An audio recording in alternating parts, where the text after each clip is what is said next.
تو امام الانبیاء صلی اللہ علیہ وسلم اپنے بستر پر حضرت علی شیر خدا کرم اللہ وجہ الکریم کو سلاتے ہیں. آپ جو ہے وہ خود تشریف لے جاتے ہیں ابو بکر صدیق کے دروازے پر. ابھی جا کر دروازے کے اوپر اپنا ہاتھ مبارک رکھا ہی ہے. راوی بتاتے ہیں سیدنا صدیق اکبر رضی اللہ تعالیٰ عنہ پہلے دروازہ کھول دیتے ہیں اور کہتے ہیں لبیک یا رسول اللہ، یا رسول اللہ، آپ کا غلام، آپ کا نوکر، آپ کا یار، آپ کا خادم حاضر ہے.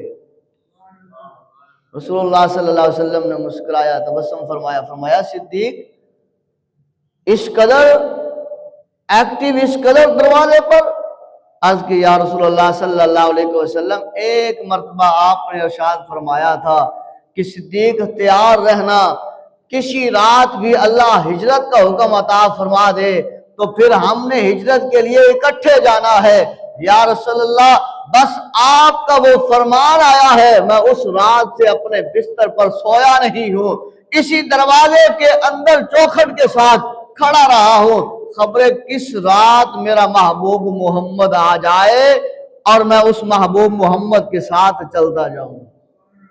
کہ کہیں میرے محبوب کو دیر نہ ہو جائے، کہیں وہ یہاں پر رہ کر ٹھہر کر کہیں بلاتے نہ رہیں، کہیں مجھے جو ہے وہ بے ادبی نہ ہو جائے کہ میں دیر سے اٹھوں اور محبوب محمد انتظار کرتے رہے. یہ ہے سیدنا صدیق اکبر رضی اللہ تعالیٰ عنہ. اور پھر وہ غار فرمایا اس قدر بڑی، جن کو اپنی آنکھوں سے الحمدللہ دیکھنا نصیب ہوا ہے کہ 2.5-3 گھنٹے جاتے ہوئے لگے، 2.5-3 گھنٹے اوپر سے اترتے ہوئے لگے، لیکن وہ قربان جائے حضرت سیدنا صدیق اکبر کی شان پر کہ آپ وہ ہیں جنہوں نے امام الانبیاء صلی اللہ علیہ وسلم کو اپنے کندھوں پر اٹھایا ہے اور اتنی مسافت کرتے کرتے اس غار تک جا پہنچتے ہیں جس غار میں جو ہے وہ اتنا پرانا سانپ موجود ہے اور جو حضور علیہ السلام کو دیکھنے کے لیے ترستا تڑپتا رہا. تو قربان جائے صدیق کی ذات پر جنہوں نے امام الانبیاء نبوت کے شہنشاہ کو اپنے کندھوں پر اٹھایا ہے اور اس غار تک لے گئے ہیں اور پھر اس غار میں خود لیٹ کر اپنے کپڑوں کو پھاڑ کر اس غار کے سوراخوں کو بند کیا ہے، جو باقی بچے ہیں اپنی ایڑیوں کو اس میں رکھا ہے اور عرض کہ یا رسول اللہ صلی اللہ علیہ وسلم اب آپ تشریف لے آئیے. تو حضور اس غار میں جب تشریف لے جاتے تو سیدنا صدیق اکبر رضی اللہ تعالیٰ عنہ کی جھولی میں حضور اپنا سر انور مبارک رکھتے ہیں اور ادھر سے اللہ تبارک و تعالیٰ فرماتا ہے جبریل دیکھو یہ منظر دیکھو کہ یہ میرا صدیق ہے، یہ میرا یار حبیب ہے اور صدیق کی گود میں میرا یار حبیب لیٹا ہے، تو لہذا جاؤ یہ میرا پیغام بھی لے جاؤ، میرا سلام بھی لے جاؤ اور یہ میرا قرآن بھی لے جاؤ. 3 دن 3 راتیں حضرت سیدنا صدیق اکبر رضی اللہ تعالی عنہ حضور علیہ السلام کے ساتھ اس غار میں رہے ہیں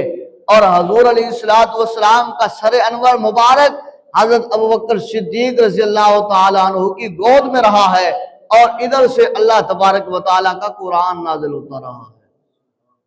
یہ وہ صدیق اکبر رضی اللہ تعالی عنہ ہیں جن کا چلنا بیٹھنا اٹھنا کھانا پینا سب شریعت مصطفیٰ صلی اللہ علیہ وآلہ وسلم پر تھا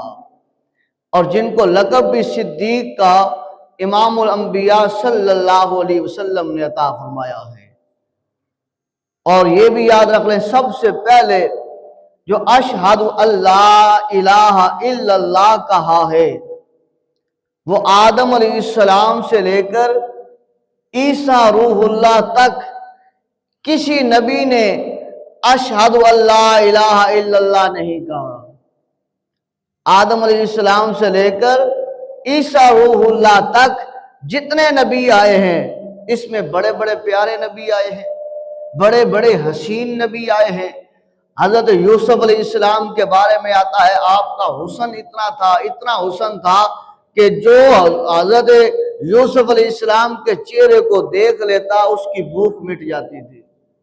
جو حضرت یوسف علیہ السلام کے چہرے کو دیکھ لیتا تھا اس کی پیاس ختم ہو جاتی تھی۔ حسن اتنا کہ حضرت یوسف علیہ السلام کے عشق میں حضرت زلیخا وہ گرفتار